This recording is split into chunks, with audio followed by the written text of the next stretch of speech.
Hola, ¿qué tal? Muy buenas tardes. Soy Alexis Juárez y le doy la más cordial de las bienvenidas a su programa Contacto Salvadoreño, que se transmite siempre por ITV El Salvador, de lunes a viernes a las 4 de la tarde. Le damos la bienvenida a usted que nos sintoniza a través de todas nuestras multiplataformas, nuestras redes sociales.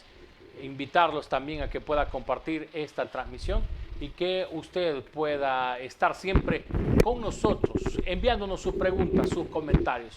Escríbanos a través de estas transmisiones que vamos a tener en esta entrevista para iniciar la semana. Vamos a abordar temas de actualidad, temas de interés. Les quiero presentar a nuestro invitado de este día, al diputado del partido FMLN, Milton Garay, tal y como se lo habíamos estado anunciando en redes sociales.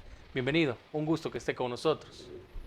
Muy buenas tardes, un gusto estar compartiendo este día con la información que pasa desde la Asamblea Legislativa. Yo creo que hay muchos temas de coyuntura en este inicio de semana y un saludo a todo el pueblo salvadoreño y a los que nos ven fuera de la frontera de nuestro país. No, gracias a usted por aceptar la invitación y acompañarnos en este día lunes. Así que amigos, escríbanos ahí como usted ve en sus pantallas, nos puede seguir, nos puede dar like a través de Facebook, nos puede seguir en nuestra cuenta de Twitter como ITV-SB y también se puede suscribir a nuestro canal de YouTube, que ya somos cerca de 11,000 suscriptores. Suscríbase, comparta con sus familiares, dígale a sus familiares también que se suscriban. A nosotros nos ayuda mucho que usted esté visualizando nuestro video. Saludamos también a nuestros amigos que nos sintonizan en los Estados Unidos a través de Tele El Salvador. Un saludo y un placer que usted nos tenga en sus preferencias. Bueno, diputado, vamos a iniciar cuando tenemos las 4 de la tarde con 7 minutos, hablando del tema que ha acaparado la atención este día, y es la reapertura económica, el regreso del transporte colectivo también al país, después de varios meses, una situación bien complicada la que hemos estado viviendo. ¿Cómo usted ve esta reapertura económica y cómo ve también la postura que ha tenido el mismo Ejecutivo, que dice, nos quitaron las herramientas, no teníamos de otra más que abrir la economía del país? Sí, hoy hemos iniciado este lunes, digamos ya, con la reapertura económica a partir de esta fecha, donde hemos visto que en el caso del transporte se ha incrementado porque se ha incorporado todo el transporte público a nivel nacional, aunque estamos a la espera de la información de algunas rutas de buses que todavía no se han incorporado por algunas razones que han manifestado. En ese sentido, yo quiero iniciar esta entrevista esta tarde haciendo un llamado a la población en general en seguir 3 medidas que son fundamentales para cuidar la vida y la salud del pueblo salvadoreño. Una tiene que ver con el uso de mascarilla cuando estemos en aglomeraciones. Lo segundo es con el lavado de manos y el tercero es el distanciamiento social para cualquier actividad que estemos realizando. De ahí en adelante creo de que no ha existido las normativas específicas o más que todo las orientaciones de parte del Ejecutivo de cómo hacer una reapertura económica ordenada, de cómo se iba a trabajar. La Asamblea Legislativa cumplió en sus tiempos y cumplió en su misión de elaborar en este caso el 661 que fue declarado constitucional por la Sala de lo Constitucional, valga la redundancia, y que están ahí prácticamente un sinfín de elementos para poder haber realizado una reapertura económica ordenada y que garantizara la salud y la vida de todos los salvadoreños.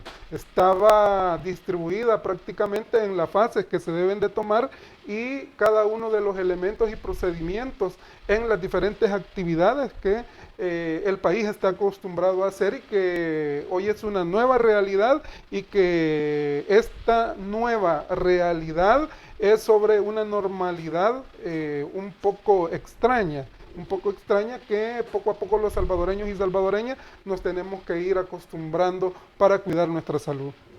Una de las preguntas que nos escriben nuestros amigos, y les agradecemos que ya estén interactuando con nosotros a esta hora de la tarde, nos dice, ¿por qué no apoyan al gobierno? Nos dice, ¿por qué no le quisieron seguir dando las solicitudes de cuarentena y también que se siguiera trabajando por fases? Eso es lo que nos pregunta un amigo.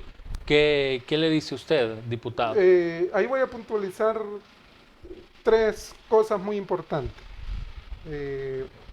La primera de ellas es que, de acuerdo a las estadísticas del Ministerio de Salud Pública, hoy por hoy hemos tenido una tendencia a la baja y no hemos estado en una cuarentena obligatoria específicamente como la pedía el presidente.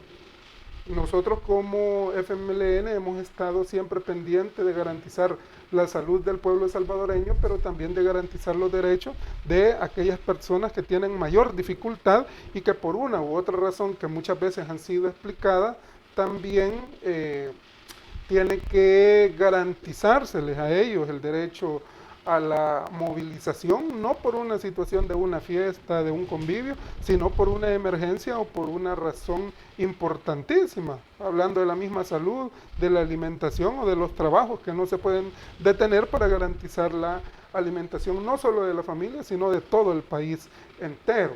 Eso es uno. Dos, los elementos o los marcos jurídicos se le han dado al presidente. Lo que ha pasado, y aquí hay que ser sincero, en ese sentido es que el presidente quiere siempre aprobar lo que él dice y no permite que otros actores de la vida social del país puedan hacer sugerencias, valoraciones o otro tipo de iniciativas que vayan a la solución del problema en sí. Y tercero, nosotros también hemos llegado prácticamente a la conclusión que la solicitud de los 15 días de emergencia nacional que él está pidiendo va en una parte enmarcada en sí implementar ciertas medidas, pero sobre todo es para garantizar el uso discrecional de los fondos referido a esa parte, porque la ley le permite hacer traslados de carteras hacia otra y realizar procesos de adquisición sin pasar por la ley, la CAP. Entonces eso la población salvadoreña lo debe de entender y debemos de ver toda la situación de la pandemia como un todo, de una manera integral para no tener mayores inconvenientes más adelante. ¿Considera que hubiese sido bueno que se reuniera ustedes como diputados, tal vez no con el presidente, pero sí con representantes del Ejecutivo a fin de buscar un acuerdo? ¿O considera que lo que lleva el decreto 661, ahí es donde que ustedes como diputados consideraban que iba enmarcado todo lo necesario para la reapertura económica y también para la protección de la vida de las personas? Sí, ahí son dos cosas muy importantes. En el 661 específicamente se trabajó conjuntamente. Se trabajó y se trabajó varios días y de hecho que nosotros como diputados y diputadas de la Asamblea Legislativa pasamos 2 días prácticamente en la Asamblea Legislativa pendientes de lo que se estaba desarrollando y pendientes de aprobar lo que había llegado a culminar. Hubieron 2 cosas en el cual el Ejecutivo se retiró. Y una de ellas tenía que ver con el confinamiento que pedía prácticamente de 15 días para, decían ellos, garantizar la salud del pueblo salvadoreño, pero al final era para que todos en el país no pudiéramos salir y generar la situación de los derechos humanos a los cuales todos tenemos y debemos de garantizar. Y 2, el inconveniente grande que se dio también ahí fue de cuántos días son los que deberían de estar en cuarentena obligatoria todos los salvadoreños, si 10 o 15 días.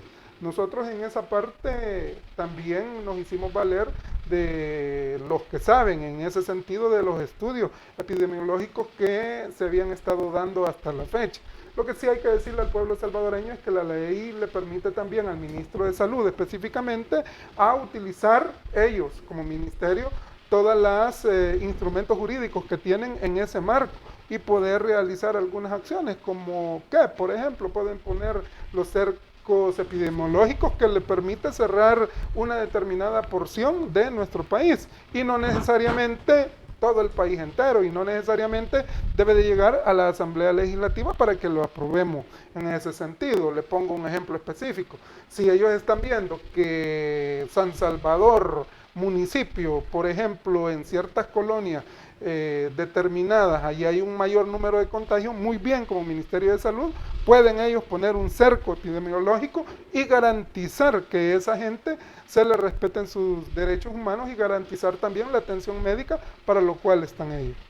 Una de las principales preguntas que se hacía a la población salvadoreña para este día, y todavía tiene un poco de incertidumbre porque no están trabajando todas las unidades del transporte, es qué iba a pasar con los buses, si van a seguir funcionando como se había establecido o van a esperar que se les apruebe el subsidio. ¿Cómo está la postura del FMLN en torno a este tema y si esta semana pudiera darse este acuerdo y darles el subsidio al transporte a la población? Hoy por hoy el país debe saber de que los buses y microbuses no tienen subsidio, porque eso pasa por una decisión de la Asamblea Legislativa. Hasta la semana anterior el gobierno central, por medio del Ministerio de Obras Públicas, se hizo presente con la solicitud para la aprobación del subsidio. Pero la Asamblea es lo que aprueba, es el acuerdo que debe de llevar el sector transporte con el gobierno central. Entonces nosotros en primer momento lo que esperaríamos es que exista un acuerdo entre los dueños del transporte colectivo y el gobierno central. Ahí hay un estira y encoge. De hecho, de que hemos visto cómo el gobierno ha dicho que se mantenga el subsidio para microbuses y para buses de 200 y 400 dólares, pero además se le incorpore el tema del GPS para cada una de las unidades de transporte. Pero por otro lado, hemos visto en conferencia de prensa también a los transportistas diciendo de que ellos no quieren el subsidio en ese sentido, sino que lo que quieren es que les abran para que ellos tomen decisión sobre cada una de las tarifas que ellos cobran. Nosotros debemos de velar también por garantizar la conveniencia de la población en general. Repito, nosotros esperaríamos como grupo parlamentario del FMLN que el gobierno central junto con los transportistas se pongan de acuerdo en una decisión para que la Asamblea Legislativa pueda tomar esa decisión, porque siempre ha sido así. Conjuntamente se han entablado las conversaciones, el diálogo entre la mesa de los transportistas y el gobierno central, y de eso ha culminado una solicitud de decreto a la Asamblea Legislativa y la Asamblea Legislativa aprueba. De no ser así, nosotros tendríamos que analizar cada una de las situaciones. Repito, solo hay una solicitud que es la del Ministerio de Obras Públicas y Transporte específicamente para su aprobación. Pero los transportistas nos han pedido de manera general a todos los diputados no aprueben esa ley, porque le genera mayores inconvenientes económicos, sobre todo en este momento que va la reapertura y que llevan varios meses sin trabajar. Pero tampoco tenemos que analizar la situación de liberar las tarifas, pues porque es una situación que puede afectar al pueblo salvadoreño.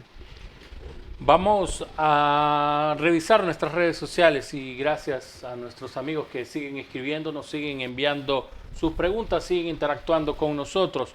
Hay una amiga que nos dice y nos pregunta ¿qué pasa con el préstamo de 250 millones y la asignación presupuestaria que se le iba a hacer al Ejecutivo?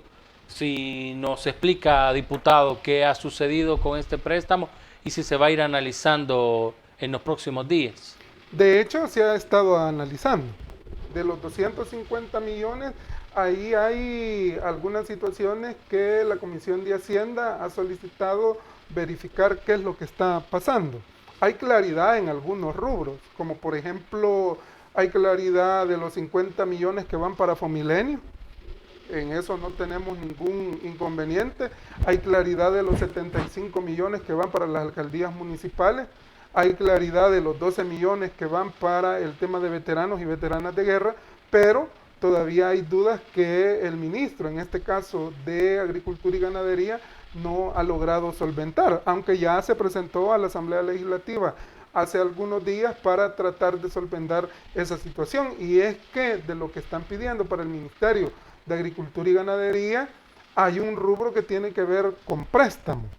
cuando el Ministerio de Agricultura y Ganadería no es el ente para ejercer esas funciones. De hecho, tendría que ser el Banco de Fomento Agropecuario, en todo caso, que es el instrumento legal que tiene el gobierno central para poder hacer ese tipo de acciones, pero no el Ministerio de Agricultura y Ganadería. Entonces, ese tipo de situaciones no ha logrado solventar toda la situación que esto conlleva. Hay que decirle al pueblo salvadoreño, de los 250 millones que es por el tema de pandemia, solo van 30 millones para el Hospital El Salvador específicamente, pero no nos quieren decir en qué va a ser invertido. No sabemos si es para pagarle el hotel, los viáticos a los médicos españoles que han venido, cuánto es lo que va a pagar.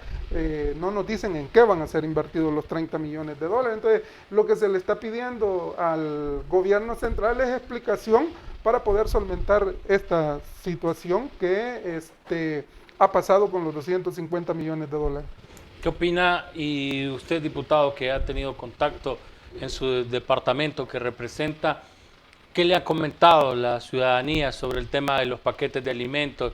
Si se les ha llevado, si se ha coordinado esto con los alcaldes, o como se ha dicho, y hay a veces comentarios que nos escriben. La semana pasada teníamos a un alcalde como invitado y habían algunas denuncias que hacían algunas personas que decían que se estaba ocupando como una campaña electoral para que algunos partidos políticos anduvieran repartiéndolo.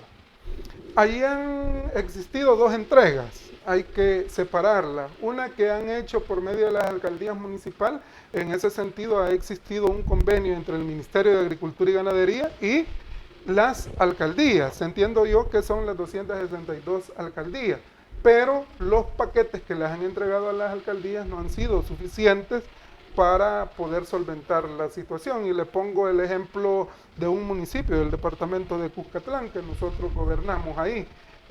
Tiene una población más o menos de unas 4.000 familias, y solo le dieron 1.200 bolsas alimentarias. En ese sentido no les iba a alcanzar, entonces ellos tuvieron que priorizar, pero esos fueron los paquetes entregados desde el Ministerio de Agricultura y Ganadería. En segundo lugar, se ha venido a entregar el paquete de la famosa bolsa blanquita con el logo del gobierno, que son bolsas, ha dicho el gobierno, de $50 más o menos. Entonces, en eso lo han estado haciendo en los 200, o por lo menos en Cuscatlán, en los 16 municipios, lo ha estado haciendo específicamente algunas instituciones de gobierno, pero dirigido con, valga la redundancia, dirigentes del partido Nuevas Ideas. Es la estructura que han estado utilizando para estarse promocionando de cara a las elecciones internas que ellos iban a tener. Entonces, ahí han existido algunos inconvenientes, y es que algunas zonas recónditas o donde cuesta que lleguen inclusive los medios de transporte se han dejado un poco olvidadas y no han podido entregarse. De hecho, que el presidente, si recordamos en la conferencia de prensa que dio con este tema, pidió y dio un número de teléfono que las familias que no lo habían recibido llamaran para que le pudieran solventar. O sea, reconocen el inconveniente que ha existido a nivel nacional.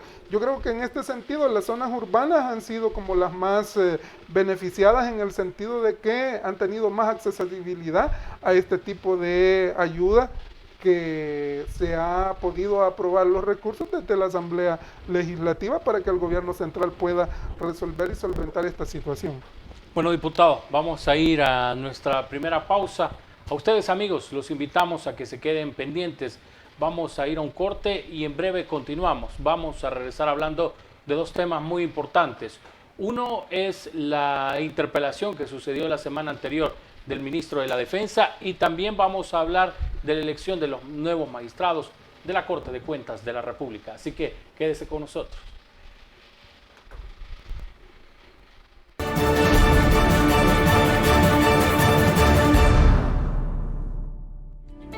De todas las cosas que has soñado, hay una que sobresale: tener tu propia casa en El Salvador. Cumple tu sueño. en Quintas del Bosque, a 15 minutos de Santa Tecla. Amplios espacios interiores y zonas verdes. Infórmate al 503-2223-3047 y en Estados Unidos al 631-609-8707 o ingresa a nuestras redes sociales. Residencial Quintas del Bosque, tu casa para toda la vida. ¿Estás buscando seguro de auto, personal, comercial o seguro de Workers' Compensations? General Liability en Liberty State Insurance. Estamos listos para servirte. Hablamos tu idioma. Y el idioma de los ahorros. Recuerde que le damos seguro con o sin licencia internacional o de su país. Liberty State Insurance Agency. Búscanos en 7491 de New Hampshire Avenue, Tacoma Park, Maryland, 20912. Teléfono 301-434-0101. Búscalo seguro. Liberty State, tus agentes de confianza. El mundo del marketing cambió, pero también tu oportunidad se abre al mundo. ITV te lleva donde tú quieres estar. Tu oportunidad para estar en más de 5 millones de consumidores. Pregunta cómo puedes anunciarte contactándonos a estos números que aparecen en tu pantalla. O escribe al correo mercadeo@esitv.com. El mundo.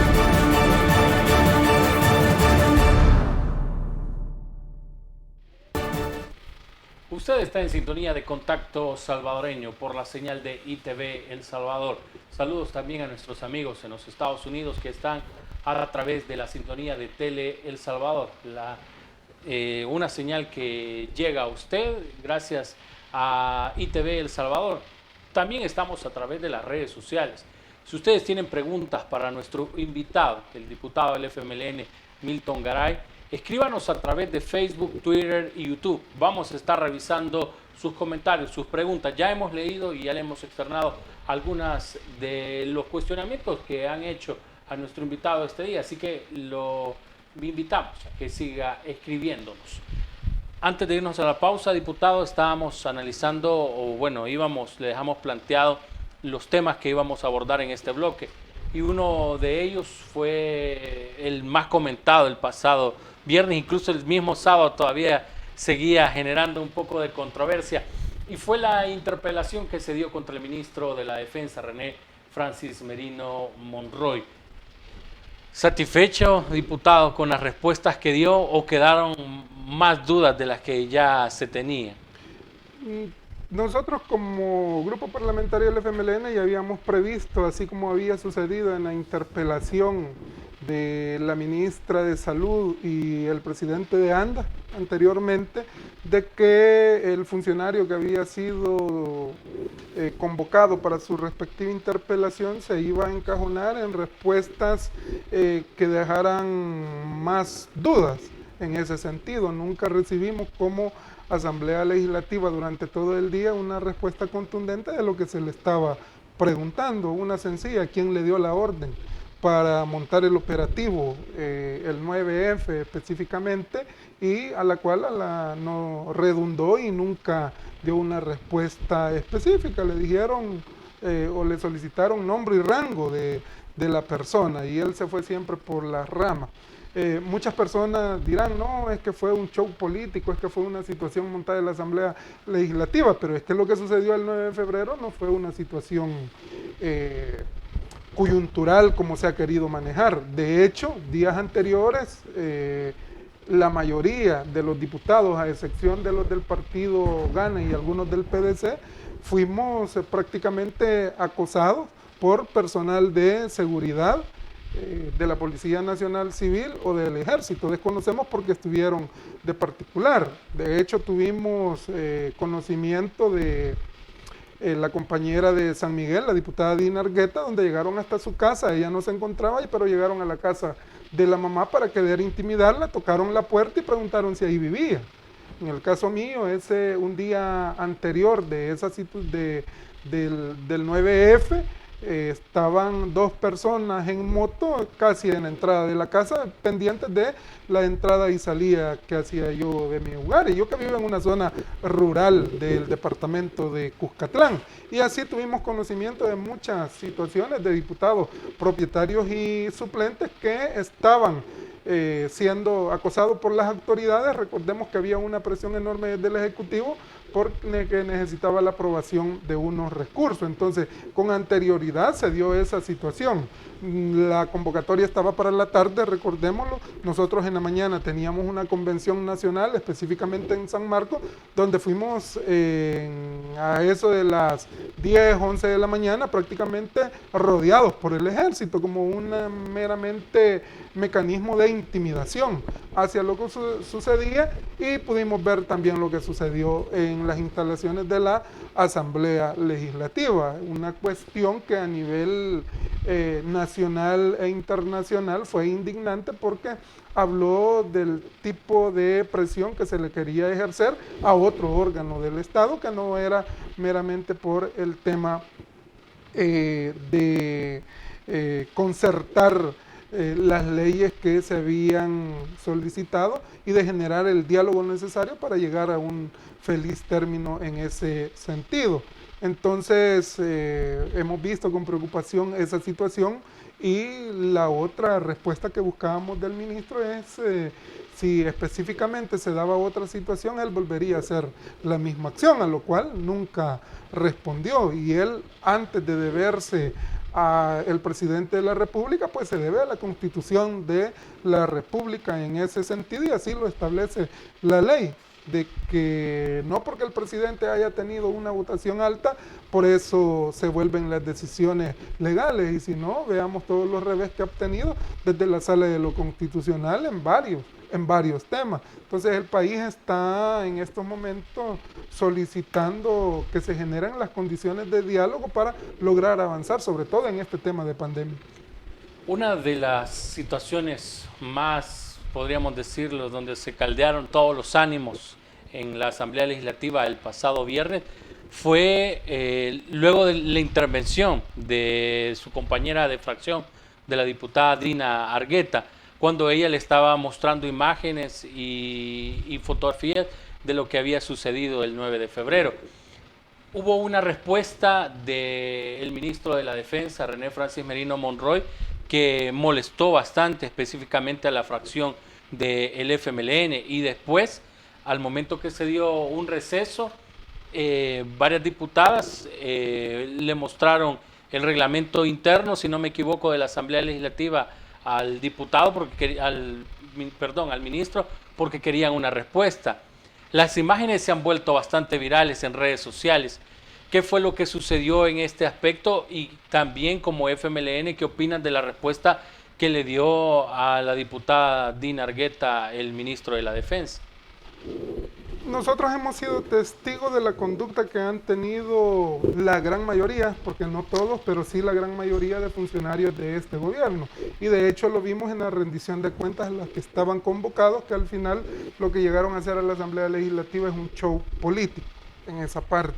Primero. Segundo, lo que sucedió es que después de la intervención de la diputada de San Miguel, la compañera Dina Argueta, donde le hizo toda una argumentación y al final le preguntó una cosa específica, el ministro de la Defensa, en pocas palabras, le llamó incompetente, que no tenía las credenciales o la capacidad para comprender la respuesta, cuando ya hemos hablado que no hemos recibido respuesta alguna. Las diputadas se acercaron en esos momentos para entregarle una copia de la ley, una ley libre de violencia contra la mujer. O sea, no fue ni siquiera el reglamento, sino que fue una copia de la ley de libre de violencia sobre la mujer, donde está catalogado ese tipo de faltas que no se pueden incurrir en la defensa de los derechos de la mujer, porque en ningún momento se le había faltado el respeto.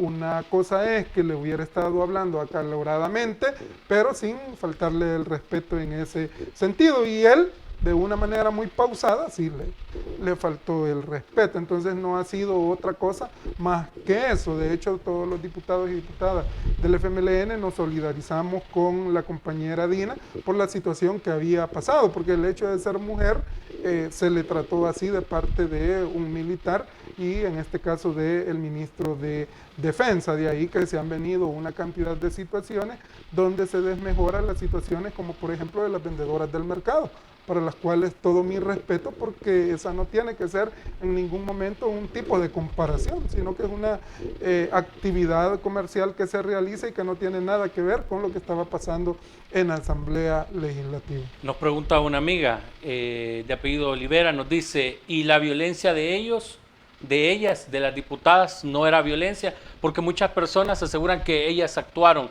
de manera violenta contra el funcionario y que él había actuado sin responderle. ¿Qué opina de esto? Esto ha sido bastante comentado en las redes sociales, diputado. Sí, lo que pasa es que las personas a veces solo ven las imágenes, ¿verdad? Con todo respeto, yo le preguntaría en qué sentido la violencia hacia él, ministro de la Defensa específicamente. Lo digo por lo que antes mencioné. Una cosa es que yo hable de una manera acalorada en ese sentido, pero no le falta en ningún momento el respeto. Ahí lo que se dijo es que lo que estaba manifestando no era cierto, y se dijo de esa manera. Yo le puedo decir a usted, mire, lo que usted ha manifestado no es cierto.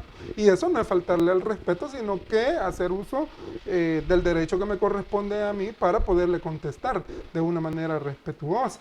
Pero si yo le digo, mire, usted es una persona incompetente, incapaz, porque no entiende, ahí sí ya es faltarle el respeto a su persona en ese sentido. Entonces son las situaciones que se han venido dando y lo que han querido resaltar más que la interpelación en sí, que es lo que llevaba y que es lo que buscaba la Asamblea Legislativa, que es que no se vuelvan a repetir este tipo de situaciones que nada abonan a la parte jurisprudencial que tiene El Salvador.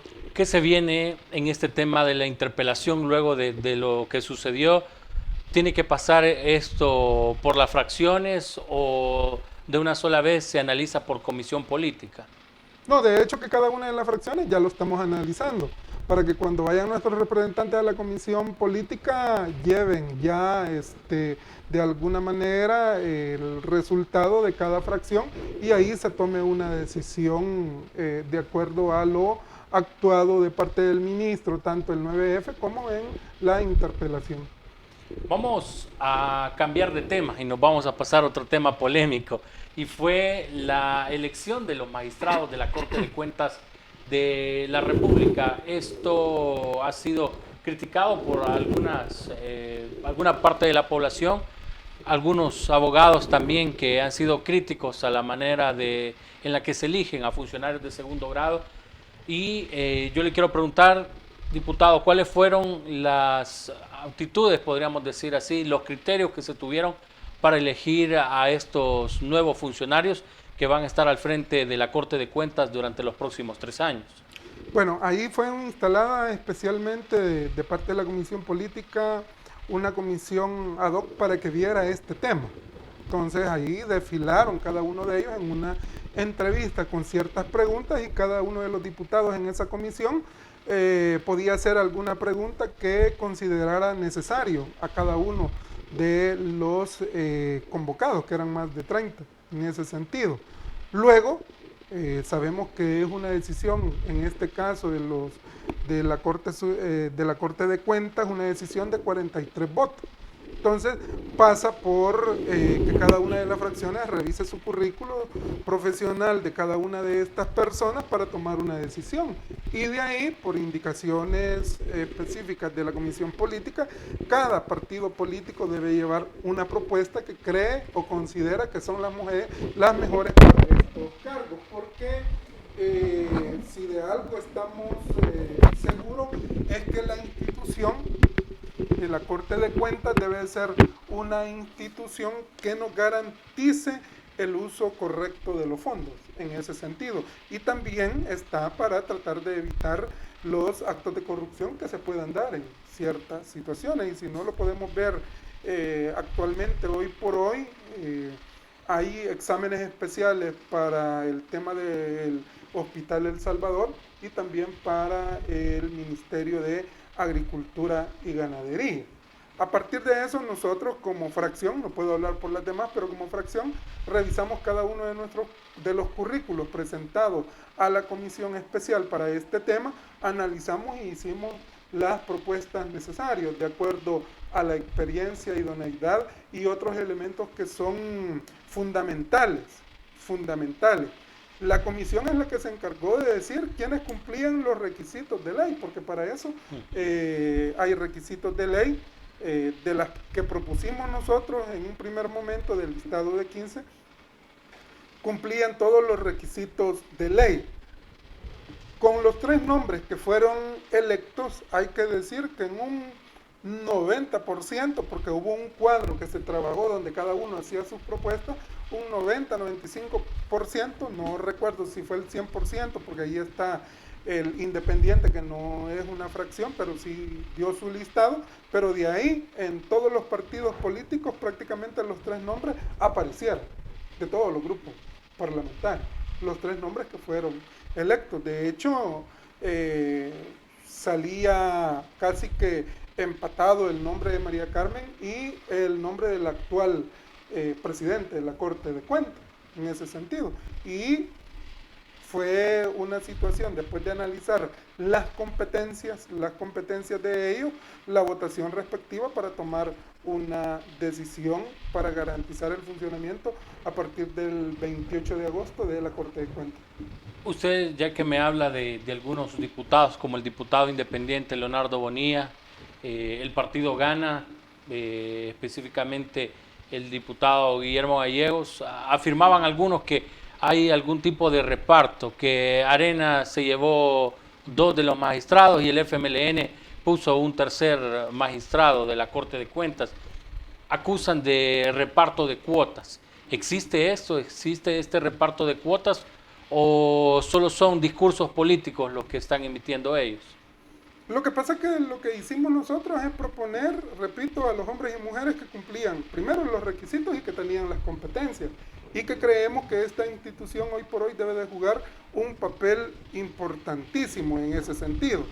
Si nos fijamos, y yo he estado revisando antes de esta entrevista algunas valoraciones de tanques de pensamiento y de personas, algunos lo que están diciendo es que algún proceso no se cumplió, pero ninguno va en contra de las personas como tales, de que no cumplen los requisitos específicos para poder optar al cargo que están. De hecho, que de los 3, 2 de ellos ya están en la Corte de Cuentas. Uno de ellos no estaba ni siquiera ahí en la Corte de Cuentas, sino que viene de afuera de la institución. En ese caso, por supuesto que en la Asamblea Legislativa no todos van a quedar contentos para esta elección. Es más, el partido Gana y el partido PCN, a excepción del presidente que se quedó, se retiraron. En ningún momento en el pleno dieron su argumento de que a quienes proponían en ese sentido o solicitaron algún cambio a la hora de la votación o a la hora de emitir opinión en el dictamen que se había trabajado desde la comisión política. Y esa fue elección nada más de los magistrados propietarios. Queda la opción de elegir todavía a los magistrados suplentes, porque eso no se ha hecho todavía, y de ahí hay un sinfín de nombres también que cumplen los requisitos, unos más que otros, y que en el caso del FMLN son las propuestas que está haciendo de cara a esta situación. Bueno, diputados, vamos a ir a nuestra última pausa. Al volver venimos hablando de temas de educación, vamos a hablar del tema de la paz, también la situación de los maestros en esta emergencia por el COVID-19, así que no se despegue de nuestra sintonía.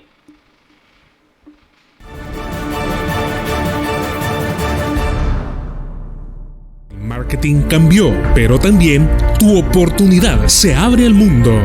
ITV te lleva donde tú quieres estar. Tu oportunidad para estar en más de 5 millones de consumidores. Pregunta cómo puedes anunciarte contactándonos a estos números que aparecen en tu pantalla. o escribe al correo mercadeo@sitv.com. El mundo De de todas las cosas que has soñado, hay una que sobresale: tener tu propia casa en El Salvador. Cumple tu sueño en Quintas del Bosque, a 15 minutos de Santa Tecla. Amplios espacios interiores y zonas verdes. Infórmate al 503-2223-3047 y en Estados Unidos al 631-609-8707 o ingresa a nuestras redes sociales. Residencial Quintas del Bosque, tu casa para toda la vida. ¿Estás buscando seguro de auto, personal, comercial o seguro de Workers' Compensations? General Liability en Liberty State Insurance. Estamos listos para servirte. Hablamos tu idioma. Y el idioma de los ahorros. Recuerde que le damos seguro con o sin licencia, licencia internacional o de su país. Liberty State Insurance Agency. Búscanos en 7491 de New Hampshire Avenue, Tacoma Park, Maryland, 20912. Teléfono 301-434-0101. Búscalo seguro. Liberty State, tus agentes de confianza.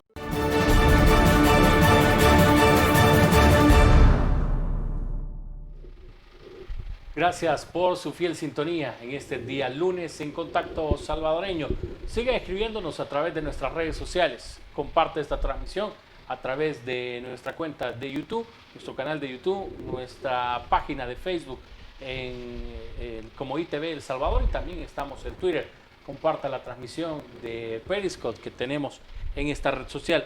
Vamos a hablar de temas de educación, diputado, en estos últimos 15 minutos que nos quedan de entrevista, y hablar un poco de la situación que han vivido los estudiantes. Hoy, con esta emergencia y la pandemia del COVID-19, todo ha sido diferente. ¿Cómo ve los mecanismos que ha establecido el Ministerio de Educación para trabajar con los estudiantes, y también cómo están viviendo los estudiantes de educación superior esta emergencia, específicamente los de universidades privadas que de alguna u otra manera han buscado a ustedes como diputados que les ayuden, porque el tema de las cuotas a muchos los está ahogando, o incluso han dejado de estudiar porque no han tenido para pagar? Voy a iniciar por lo último, Alexis. Tiene que ver con la solicitud que hiciéramos para el subsidio, porque era un subsidio del 50% para las cuotas de alumnos de colegios y de universidades que, a consecuencia de la pandemia, se quedaron sin percibir los ingresos y no tenían para pagar. Entonces trabajamos una iniciativa junto con ellos, la presentamos a la Asamblea Legislativa y se llevó a discusión. Escuchamos al Ministerio de Educación, a los dueños de colegio y a los mismos interesados en la problemática, que eran las diferentes asociaciones de alumnos. Y llegamos a una conclusión que era necesario subsidiarlos con el 50%, con recursos del Ministerio de Educación. Mucha gente dice, ¿de dónde van a sacar los recursos? Si hace un mes el Ministerio de Educación prácticamente le regaló 17 millones de dólares a ANDE en una transferencia que hicieron ahí, en la cual nosotros no votamos porque no la considerábamos conveniente. Entonces recursos habían. La Comisión de Cultura y Educación llevó a votación el dictamen, se obtuvieron 8 votos, 4 de Arena, 2 del PCN y 2 del FMLN. Los que se opusieron fue el presidente de la Comisión de Cultura y Educación, el cual también es dueño de colegio, diputado de San Miguel específicamente, y trató a toda costa de que la comisión, a partir de esa votación, no se reuniera. Hoy por hoy mucha gente nos pregunta, ¿y qué pasó? Lo que pasó es que los 4 diputados que están en la comisión, que son de Arena, más los 2 diputados del PCN, no han querido firmar el dictamen favorable, y mientras ese dictamen no se firme, solo tiene las 2 firmas del FMLN, de Damián Alegría y de mi persona, no puede bajar al pleno, no lo podemos llevar a votación. Así está esa situación de el subsidio para las cuotas que pagan en los colegios privados y en las universidades, y de ahí que se han desprendido una serie de situaciones. La situación que está pasando hoy por hoy el alumnado, tanto del sector privado y del sector público, si el Ministerio de Educación como ente rector no le pone los elementos necesarios para poder solventarla, se nos va a venir una crisis en temas educativos. Y les pongo un ejemplo. Hoy por hoy la mayoría de los docentes del sector público lo que está haciendo es mandando las guías por WhatsApp. Eso es lo que están haciendo la mayoría, por el sector público, por WhatsApp. Hoy muchos alumnos o padres de familia de esos alumnos lo que están haciendo es salirse de los grupos del WhatsApp, porque muchas tareas les dejan, porque no pueden hacer los ejercicios, porque los niños ya no quieren, porque no tienen para el saldo del teléfono, porque no tienen para poder enviar la fotografía del examen que les han dejado, y ese tipo de situaciones está creando un estrés en los alumnos y en las familias también. En el caso de la educación superior, pues tienen otros mecanismos, Zoom y otras plataformas que están ayudando para solventar la situación de tareas y de cuestiones académicas que hay que resolver hoy por hoy.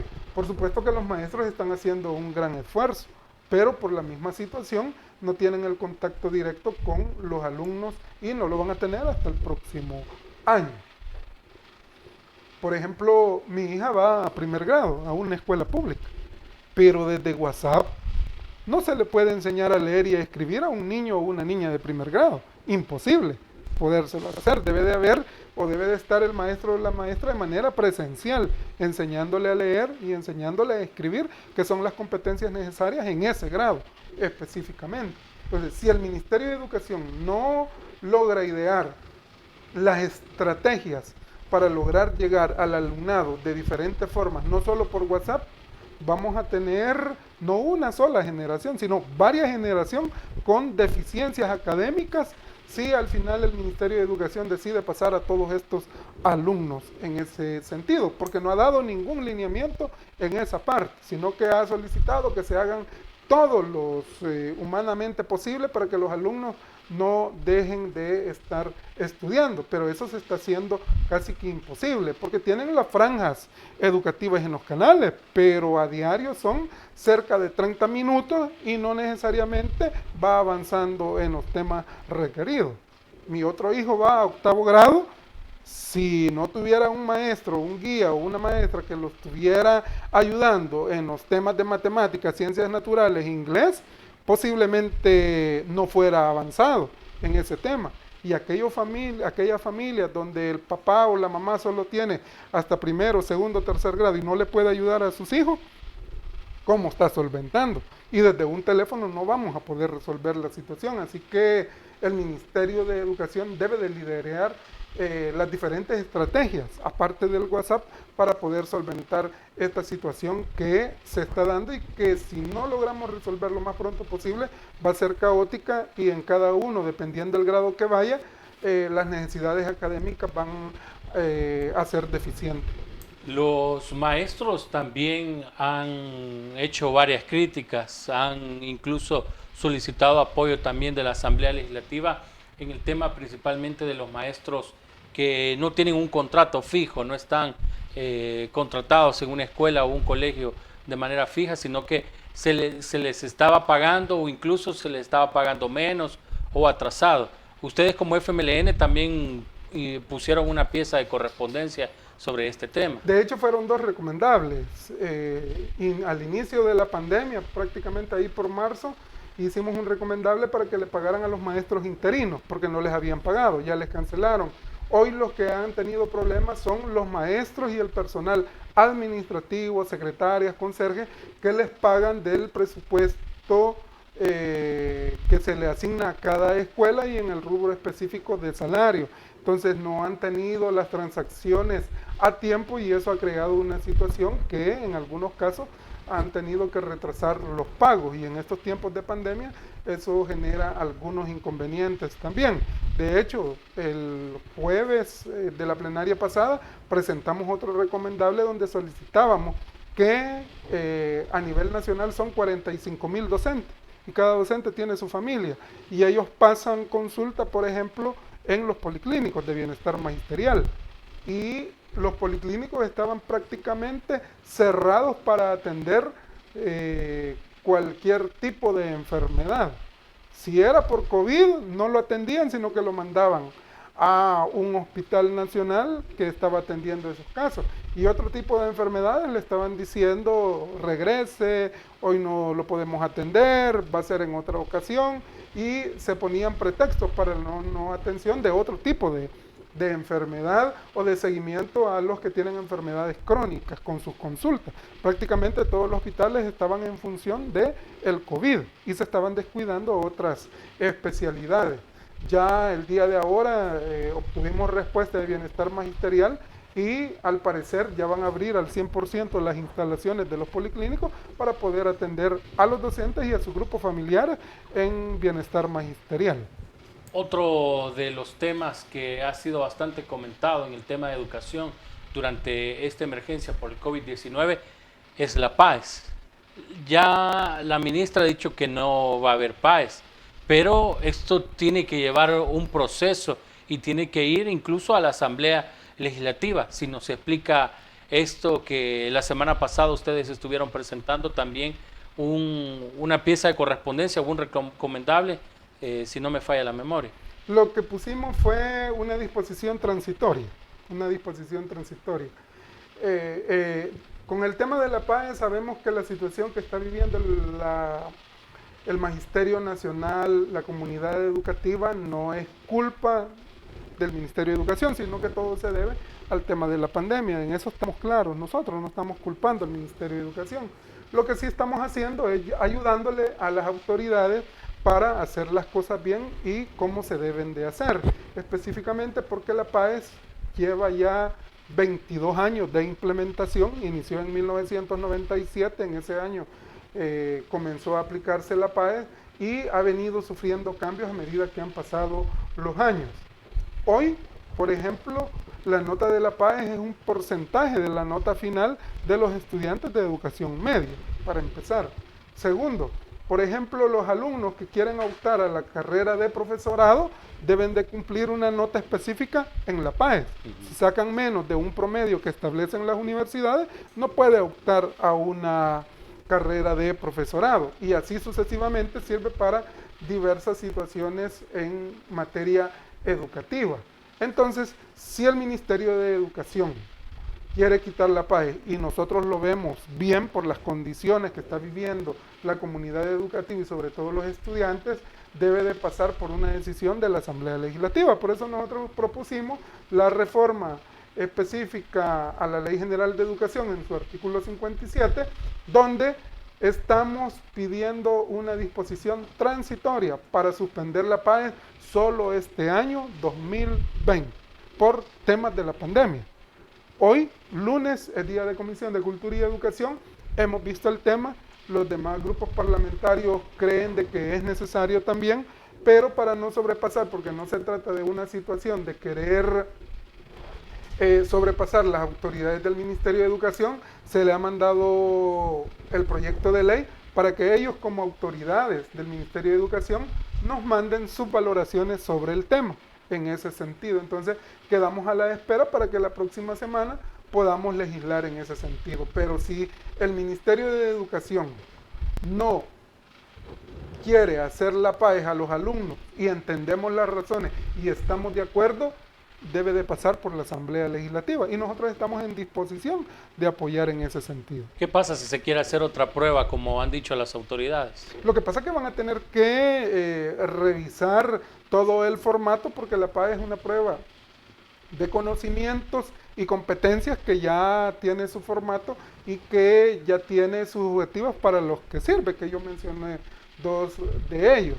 Entonces el ministerio debe de analizar bien lo que va a hacer, porque si no es una prueba de conocimientos, porque no los han adquirido, ¿qué va a pasar cuando este tipo de documento o esta nota sea exigida para la universidad o para graduarse específicamente?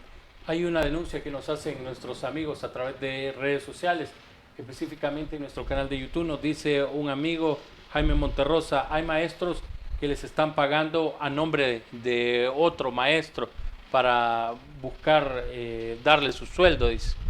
Así nos escribe, que el Ministerio de Educación está haciendo este procedimiento. No es el adecuado, me imagino. Sí, desconozco Quizás nos vamos a poner en contacto con él para tener más insumos de la situación que pueda estar pasando en estos momentos, y si es así, pues denunciarla también, porque se deben de regir todos los procesos. De hecho, ya el Ministerio de Educación tiene cerca de 2 años de no hacer convocatorias para plazas nuevas. Por eso me extraña de no hacer convocatorias para plazas nuevas, pero sí para internato. Entonces hay que estar pendientes, y yo voy a revisar después esa denuncia para ponernos en contacto. Nos quedan pocos minutos, diputado, 2-3 minutos prácticamente. ¿Va a buscar usted la reelección como diputado? Y si es así, ¿cuáles son las principales apuestas que usted lleva? Ya nuestro partido llevó a cabo las elecciones internas. En el caso del departamento de Cuscatlán, da para 3 diputados, entonces de hecho participamos 5 propuestas, hubo competencia dentro de las elecciones internas, y en este caso los afiliados y afiliadas, que son los que eligen, decidieron dar su voto de confianza para un nuevo periodo, y con sus votos quedé en primer lugar del departamento de Cuscatlán, pero esto en el tema de las internas, por supuesto junto con otros 2 compañeros que vamos en la planilla del FMLN por el departamento de Cuscatlán. Nosotros estamos comprometidos con varios temas, uno de ellos es el tema de educación. Yo de hecho soy maestro de profesión y he ejercido antes de ser diputado en las aulas y como director, entonces estamos pendientes de este tema, pero también hoy por hoy debemos de estar pendientes, y de la decisión que vamos a tomar más adelante como votantes, de garantizar también la institucionalidad y la garantía de los derechos humanos de todas las personas, que creemos que son esas garantías las que hacen a este país, y por lo que se dio un conflicto armado que muchas personas ofrendaron hasta su vida para hacer los cambios estructurales. De cierta manera se han hecho algunos, pero falta mucho por avanzar. Además, el equilibrio es bueno para cualquier país del mundo, para garantizar las mejores decisiones y no crear una dictadura de la cual ya hemos sido partícipes, como El Salvador en años anteriores. De ahí tenemos otros temas que son consignas de nosotros, como por ejemplo el tema de la no privatización del agua.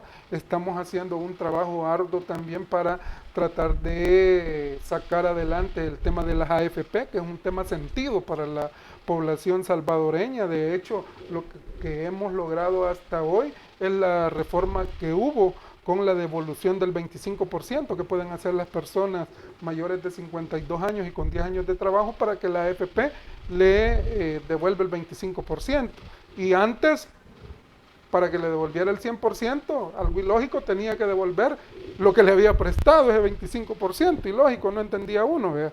Pero era una jugada como para garantizar el funcionamiento y la ganancia de la AFP. Hoy no, hoy cualquier salvadoreño o salvadoreña ya retira ese 25% y ya no lo tiene que devolver, sino que se sabe que lo utilizó para alguna necesidad y de esa manera se pudo cubrir. Y así otros temas que los vamos a estar dentro de muy poco dando a conocer a toda la población salvadoreña en nuestra plataforma legislativa que ya estamos trabajando.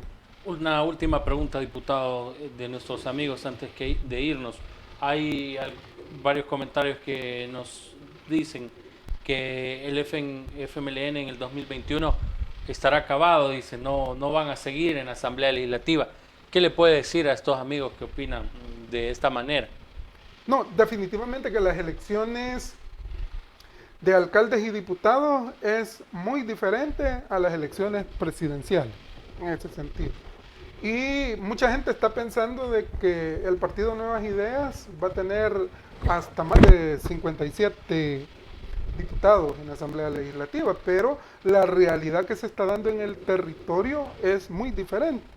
Y le pongo un ejemplo, el tema de las elecciones internas que tuvieron ellos. Ese es un ejemplo palpable.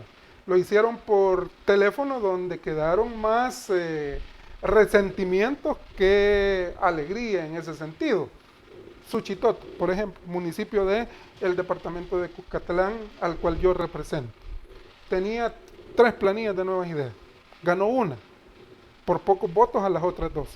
Las 2 planillas perdedoras ahora Una es propuesta del partido Gana y otra es propuesta del partido Vamos.